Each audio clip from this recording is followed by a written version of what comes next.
Alright mga kaibigan, mahalaga tong bagay na pag-uusapan natin dahil kung napapansin ninyo, hindi umu-okay at mas lalo pang gumugulo ngayon ang sitwasyon nitong ating bansang Pilipinas dahil sa patuloy na paglalaban ng mga pro-Marcos at pro-Duterte mga kapatid. Tapos may nakakaligtaan kayo mga kapatid, meron pang isang grupo. Mamaya ay tatalakayin natin yan. Ngayon, bago natin to simulan, may nagtatanong sa akin mga kapatid, mga kaibigan ko rin. Ano daw ba ako?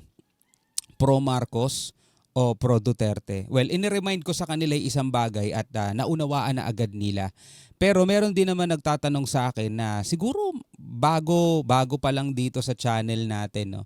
At kung hindi man sila bago ay malamang hindi sila nakikinig mga tol, no. Ngayon linawin lang ulit natin, no, para doon sa mga hindi nakakaalam. Ano daw ba ako? Pro Marcos o pro Duterte mga tol? Number one, hindi ako pro Marcos, hindi ako pro Duterte, at lalong hindi ako pro Dilawan, mga tol, no? Kasi walang dahilan para maging pro ako ng kahit na sino man sa mga yan. Kasi mga tol, wala naman akong pipiliin dyan pagdating ng eleksyon eh. No? O remind ko ulit kayo ako'y kabilang mga kapatid sa isang organisasyon na kung saan mas mahalaga para sa akin ang kaisahan. Okay, pagdating ng eleksyon mga tol, hindi ako pumipili ng personal choice ko kung sinong iboboto ko. Doon ako boboto mga tol sa kung sino man yung mapagpapasyahan namin at kung sino man yung tutulungan namin. So wala talagang reason mga tol sa akin wala talagang reason para pumanig ako sa kahit na sino man sa mga yan mga tol. Kasi hindi naman ako pipili ng kung sino man ang iboboto ko. Importante sa akin yung kaisahan. Hindi ko nababanggitin mga tol kung ano yung organisasyong kinabibilangan ko. Pero sa mga matatagal na rito sa YouTube channel natin, alam nyo na mga tol. So ibig sabihin yan, wala talaga akong reason para pumanig kay Bongbong Marcos o sa administrasyon na to, para pumanig kay Duterte o sa DDS mga tol, at para pumanig sa mga Dilawan. Ako'y panig mga kapatid, no, sa bawat Pilipino, at ang hinahangad nga natin syempre magkaisa tayo eh. 'Di ba? Magkaroon tayo ng kapayapaan, no? Pero ito lang ang napapansin ko Dito lalo na sa comment section. Mas agresibo mag-comment yung mga pro Duterte kaysa sa mga loyalista. Ibig sabihin mas emosyonal yung mga DDS mga tol. Masyadong masakit sa tenga nila kapag nakakarinig sila ng komentong laban sa kanilang idol, kesa dito sa mga loyalist na kapag nakakarinig sila ng komentong laban sa kanilang BBM mga tol, mas agresibo mag-comment yung mga DDS mga tol. Yun lang ang napansin ko no? Ewan ko, pinapatunayan naman ng mga DDS na ganun talaga sila eh. Ngayon eto mga tol, pag-usapan natin. Isa tong importanteng bagay na kinakaharap din ngayon ng ating bansa, yung mga fake news. Tulad na lamang nito mga tol, mga nagpapakalat ng fake news iniimbestigahan ng ACG. Lalong-lalo na mga tol, yung ngayon nagsilabasa na mga magulang na di umano o na umano'y ang biktima ang kanilang mga anak ng EJK. Kasi may mga lumabas mga tol na may mga sumasali doon, na hindi naman pala victim ng EJK ni dating Pangulong Duterte mga tol. No? Ang pangalan nga, isa sa mga sumikat at nag-viral ngayon, si Aling Sheila. Mga tol, no? So pag-usapan natin yan mga kapatid, may kinalaman nga ba ang administrasyong ito, itong PBBM administration, dito sa mga kumakalat na to para lalong idiin ang dating Pangulo mga tol. Pag-usapan natin yan, no? Ito muna, panoorin natin dito sa UNTV Live. Panoorin natin. Iniimbestigahan na ng Philippine National Police ang mga nagpapakalat ng maling impormasyon o fake news sa social media. Ayon kay Philippine National Police, Stop muna natin itong nasa picture niya. Meron kasing isang kapitbahay ang nakita mga kapatid. Etong larawang to na may bilog, no? At itong kaibigan niya, itong kapitbahay niya ay good thing mga kapatid, may concern. At tawag dito, nagsalita at nilinaw mga kapatid kung ano ang katotohanan, at nalaman yan ngayon ng sambayan ng Pilipino. Public Information Office Chief Police Colonel Randolph Tuanyo, isa-isa na anyang tinutukoy ng anti-cybercrime group kung sino ang nag-post ng mga ito. Kasama din anya sa imbestigahan ng ACG at CID. And those we have held in our arms for a short while, we hold in our hearts forever. So hindi pala to yung nasa picture kanina, maliit kasi. With deep sympathies, love and prayers, Barbacena family, thank you for trusting. Sabing ganon. Ano to mga tol, funeral services. Mga tol, funeral services nakalagay dito July 2, 2024. Last year lang to.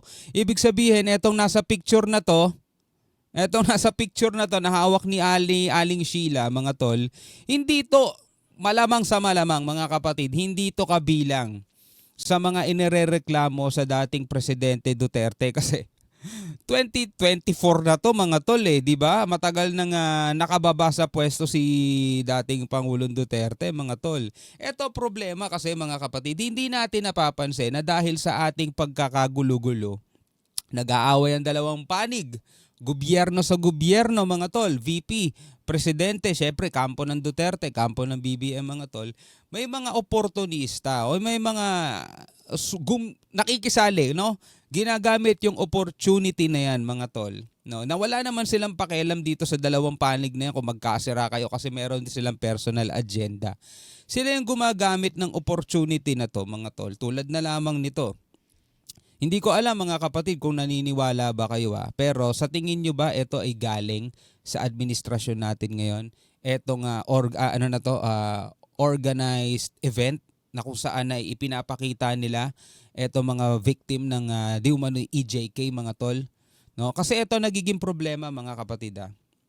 Sa 10 ilalatag mo, sa 10 ilalatag mo na victim ng EJK, no? Sabihin na nating legit lahat yan, victim sila. Pero isa lang dyan ang sumablay, isa lang ang makitang fake, di ba? Nasisira na rin yung credibility ng iba. Lahat yan mapag-iisipan mo na ring peke. Yun ang problema mga tol. So ngayon, merong isang namataan. At hindi lang yan mga kapatid, I believe, no, dahil marami pa akong iba pang na mga nakita.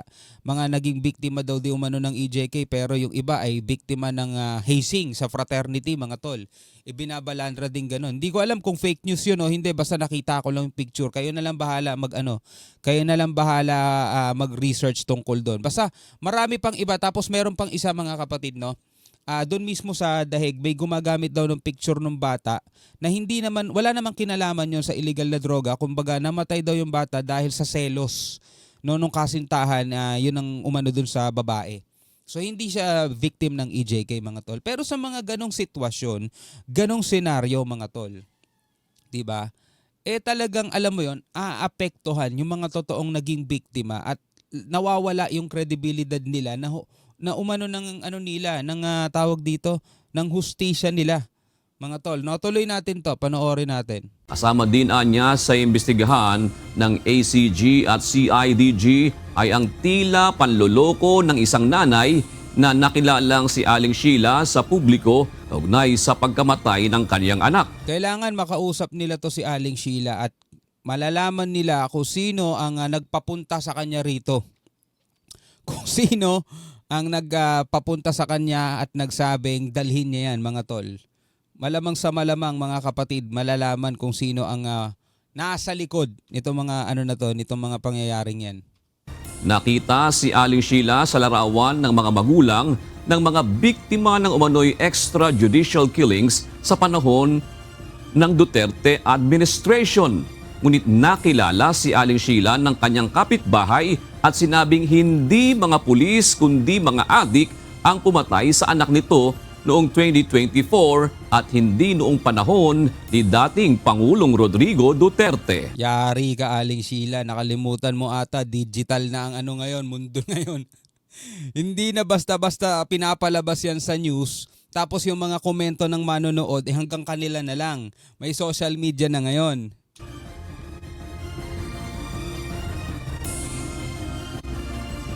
Kasama po yan sa mga inimbestigahan po nila, nakakatunayan na ibinigay na po nila sa direktor ng CIDG.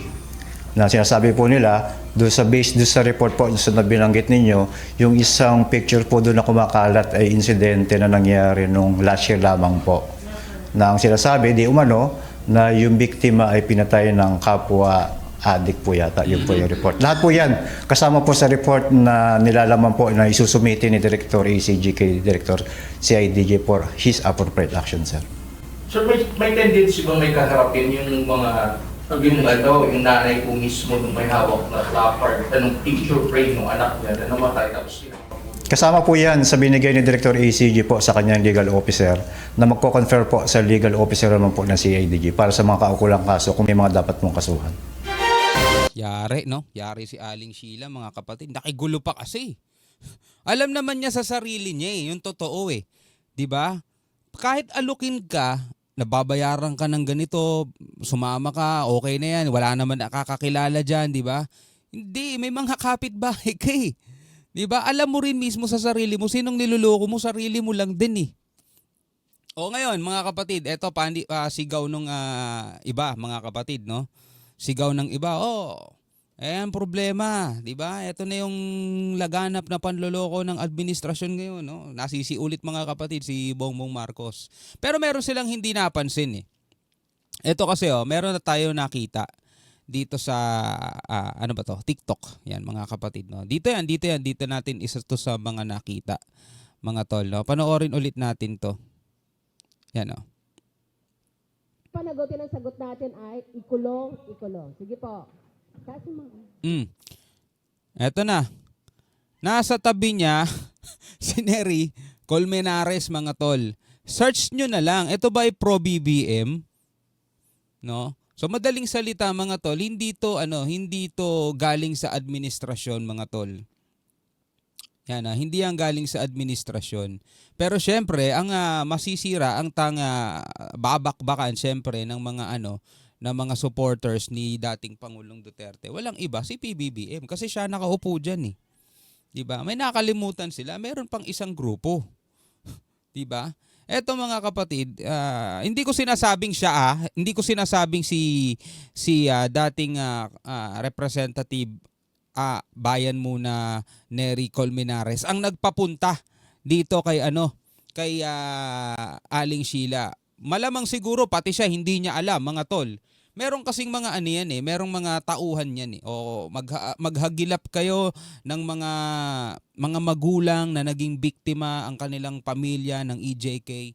Papuntahin natin sila rito, ganyan-ganyan. So malamang ay hindi rin alam siguro ni Nery Colmenares. Pero ito lang ang malinaw, hindi ito galing sa administrasyon ngayon. Kasi, mga tol, kung babalikan natin ito,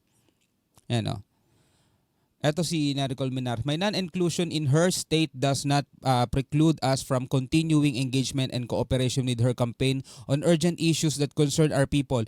The most urgent of these issues is preventing a Marcos restoration and a Duterte extensions amid continuing pandemic and the worsening crisis in the country. So, hindi siya pro-BBM at hindi rin siya pro-Duterte. No? Makaleni, mga tol. Pero hindi ko rin naman sinasabing etong nangyari dito, mga tol, ay gawain ng mga dilawan o pinklawan, mga tol. Don't get me wrong, hindi ko sinasabing ganun yan. 'Di ba? Pero meron kasing nagsasamantala ng pagkakataon na to, lalo't lalo pa, hindi lang naman kasi, mga kapatid, etong mga EJK victims di umano ang humihingi ng hustisya at gustong makulong si dating Pangulong Duterte. Marami siyang nakalaban, mga tol. Politika. 'Di ba? Politika. At kung babalikan nga natin, mga kapatid, dati, yung mga pangyayari dati, talagang hindi pinapayagan ng gobyerno ni BBM o ng PBBM na pumasok o manghimasok itong ICC, mga tol. Pero ayon nga sa sabi-sabi, dahil nga sa patuloy na pagbanat ni dating Pangulong Duterte dito kay PBBM, wala na, hindi pinabayaan na siya, o baga iniwan na siya, no? Pinabayaan na siya. Dahil sa mga ganitong pangyayari, mga tol, mas lalong lumalala yung problema ang ating bansa, no? Nakakalimutan kasi natin, mga kapatid, minsan maging tao, magpakatao 'Di ba? Dahil sa magiging masyado nating fanatic o masyado nating pagka-emosyonal sa ating mga sinusuportahan, nakakalimutan na natin maging tao. Nawawala na yung pagkakaisa, at yan ngayon ang sinasamantala ng mga tao na siguro gusto nilang makabalik sa kapangyarihan, kaya bahala kayo, mag-away kayo dyan pareho. At pag nagkagulo kayo pareho, kukunin namin ang posisyon, kami naman ulit ang uupo. Diba? Ngayon mga kapatid, marami pang mga pangyayari. Ito pakita ko pa sa inyo kung ano yung kung ano yung nagagawa ng pangyayari ngayon. Tingnan nyo to. Ito, panoorin natin to mga kapatid. O baka naman magalit mga loyalist nito. Sabihin, pro Duterte, mga tala. Doon lang tayo sa tama, di ba? Doon lang tayo mga kapatid. No? At masyado lang kasi talagang emosyonal ang mga DDS mga tol. Kaya feeling nila kalaban talaga sila. Ito mga kapatid ito isang pangyayari dati. Kung naaalala ninyo si Kian, yung isa sa mga naging biktima ng EJK, di umano EJK mga tol. Ito kapamilya niya to nagsalita. No, balikan natin. Mga kapamilya niya to nagsalita. Salamat po sa Pangulong Rodrigo Duterte dahil yun po yung pinangako niya na bibigyan daw po ng hustisya yung pagkamatay ng anak ko.